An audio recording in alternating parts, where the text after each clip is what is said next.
Anda pasti tahu ceritanya. Ipar adalah maut. Oh, siapa yang nggak tahu? Mungkin Anda udah nonton filmnya, atau mungkin malah kejebak di pusaran serialnya. Ini kan sebuah fenomena ya, lahir Aduh. dari utas viral, terus meledak jadi film yang ditonton 4,7 juta orang. Gila angkanya. Dan sekarang jadi serial yang bikin heboh di mana-mana, bahkan sampai masuk top 10 global Netflix. Ini bukan cuma film sukses, ini badai. Betul, badai. Dan setelah kita lihat semua materi yang Anda kasih, satu hal jadi jelas banget. Kesuksesan ini bukan kebetulan, bukan cuma untung-untungan dapat cerita viral. Ada semacam cetak biru, sebuah, arsitektur emosi yang sengaja dibangun dari awal. Nah, arsitektur emosi. Saya suka istilah itu. Jadi yang mau kita bedah hari ini bukan cuma apa yang bikin sukses, tapi bagaimana cetak biru itu dirancang. Keputusan-keputusan kunci dari Manoj Panjabi yang brilian sekaligus sangat beresiko. Oke, mari kita bedah fondasinya. Dari sumber-sumber ini, kita bakal telusuri gimana Manoj mengubah skandal perselingkuhan jadi potret kerapuhan manusia. Dan yang paling menarik, gimana dia berani bikin penontonnya marah besar demi cerita yang tak terlupakan. Kita mulai dari fondasi filmnya dulu ya. Oke, jadi kita balik ke titik nol. Waktu cerita ini viral, kan semua orang lihatnya cuma drama perselingkuhan biasa, skandal, pengkhianatan, udah. Iya, hitam putih. Tapi dari catatan Anda, jelas sekali Manoj Punjabi melihatnya dari sudut yang sama sekali beda. Dia punya satu kalimat kunci yang jadi mantra buat proyek ini. Yang salah bukan orangnya, yang salah adalah keadaan. Dan kalimat itu mengubah segalanya. Itu pergeseran dari level gosip murahan jadi drama sosial yang serius. Filosofi itu benar-benar mengangkat ceritanya. Tujuannya jadi beda ya? Betul. Tujuannya bukan lagi mengajak penonton menghakimi siapa yang jahat, tapi justru menarik mereka ke dalam dilema. Sumber Anda menekankan, Manoj mau penonton nggak cuma nonton, tapi juga nanya ke diri sendiri, kalau gue di posisi itu, gue bakal ngapain ya? Dan ini bukan cuma slogan pemanis ya kan? Di salah satu artikel yang Anda kasih, disebut kalau naskah filmnya direvisi sampai 15 kali. 15 kali? Itu bukan sekedar polesan, itu perombakan total. Pasti perdebatannya sengit itu di ruang penulis. Ada kutipan menarik dari Manoj di sana. Kita bukan sedang membuat cerita tentang siapa yang nakal. Kita membuat cerita tentang bagaimana keadaan bisa menghancurkan sebuah keluarga. Tentu, revisi sebanyak itu pasti untuk memastikan setiap adegan, setiap dialog, setiap tatapan mata, itu konsisten dengan filosofi keadaan yang salah tadi. Dan contoh paling jelas dari penerapan ini yang juga disorot di sumber Anda adalah bagaimana ia membentuk karakter Aris. Nah, ini dia. Manoj secara spesifik minta Aris di film ini dibuat sangat beda dari karakter Aris di Layangan Putus. Wah, iya. Saya ingat banget Aris di Layangan Putus. Rasanya gampang sekali benci sama dia. Nggak ada keraguan sama sekali. Nggak ada. Dia licik, manipulatif, jelas antagonisnya.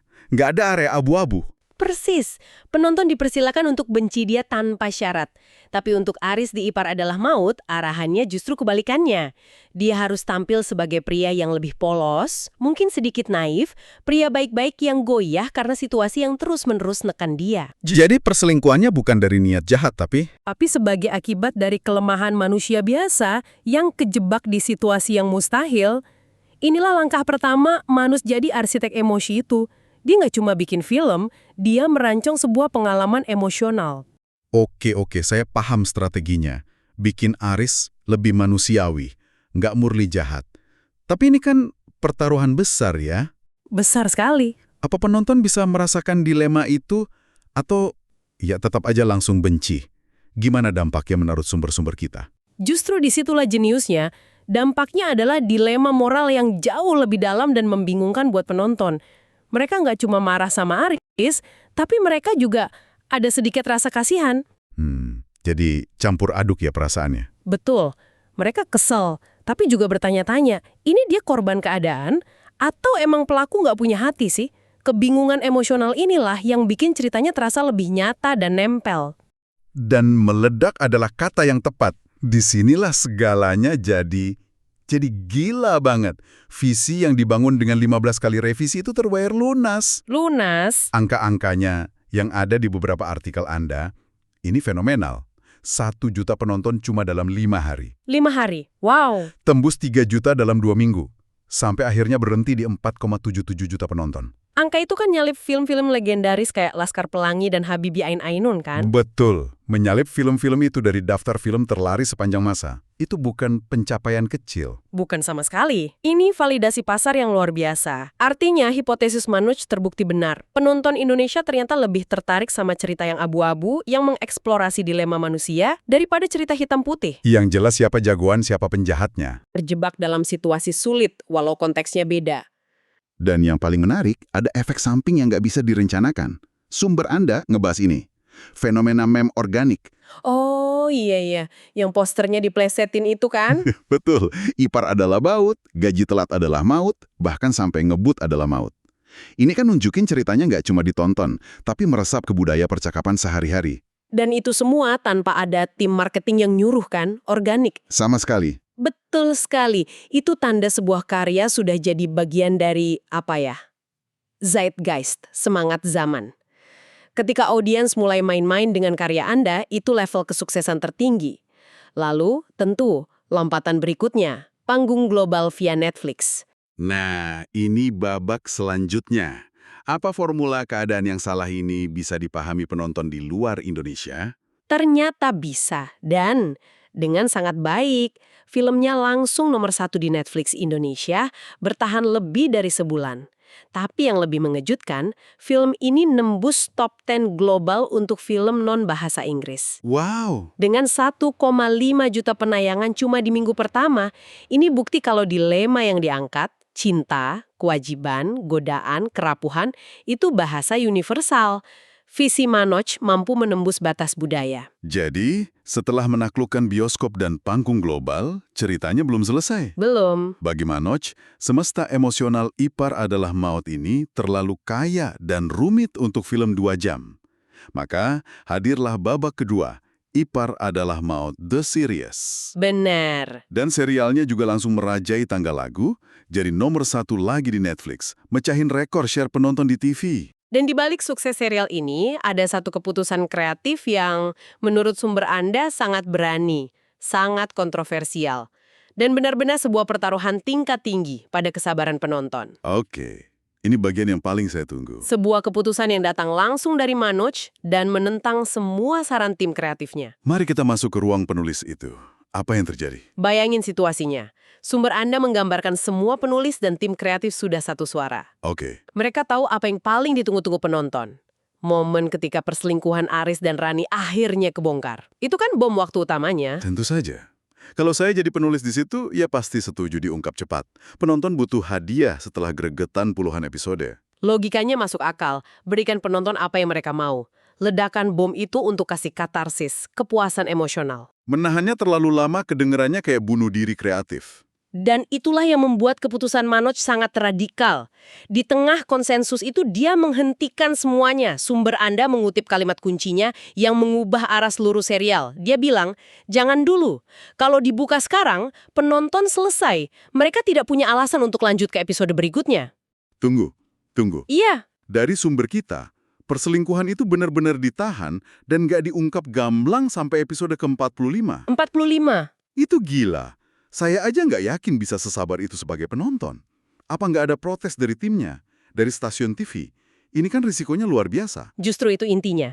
Keputusan itu melawan semua insting penceritaan konvensional. Tapi disinilah kita lihat lagi cara berpikir seorang arsitek emosi.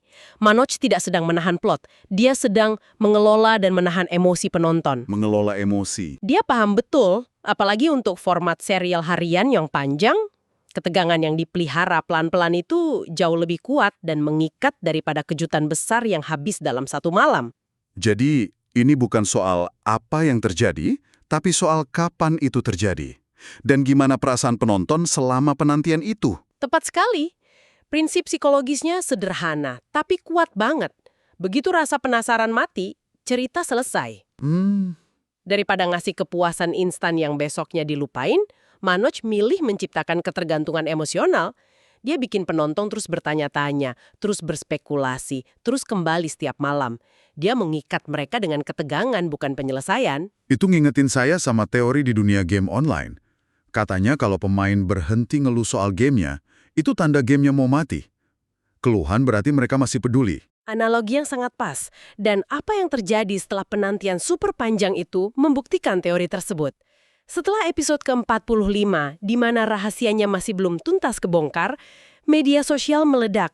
Tapi bukan dengan pujian. Bukan sama sekali. Medsosnya Manoj Punjabi jadi kayak tempat pelampiasan massal kan? Persis. Semua orang numpain kekesalan, frustrasi di sana. Sumber kita bilang penonton merasa di PHP, merasa dikhianati setelah nunggu lama banget. Akunnya dibanjiri protes, sumpah serapah, sampai makian.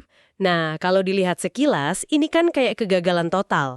Kreator dibenci sama penontonnya sendiri. Iya kan? Tapi disinilah twist analisisnya. Ledakan kemarahan Masar ini justru adalah bukti paling sahih dari keberhasilan strateginya. Loh, marah-marah dibilang berhasil? Gimana ceritanya? Aneh banget kedengarannya. Coba pikir begini, orang nggak akan semarah itu kalau mereka nggak peduli. Oke. Kemarahan sebesar itu adalah bukti kalau mereka sudah menginvestasikan perasaan mereka secara sangat-sangat dalam. Mereka marah karena mereka udah hidup bareng konflik itu selama 45 hari. Mereka udah berharap ada kelegaan. Betul. Kalau ceritanya gagal atau ngebosenin, penonton bakal pergi diam-diam. Ganti channel, tanpa suara. Tapi mereka nggak pergi, mereka teriak. Dan semua teriakan dan hujatan itu di mata algoritma media sosial dihitung sebagai engagement. Tepat, algoritma nggak punya perasaan. Dia nggak bisa bedain antara cuitan, serial ini jenius, sama saya benci sutradaranya. Keduanya interaksi. Dan Ipar Adalah Maut The Series dapat interaksi yang masif. Masif! Yang bikin dia terus jadi trending topik.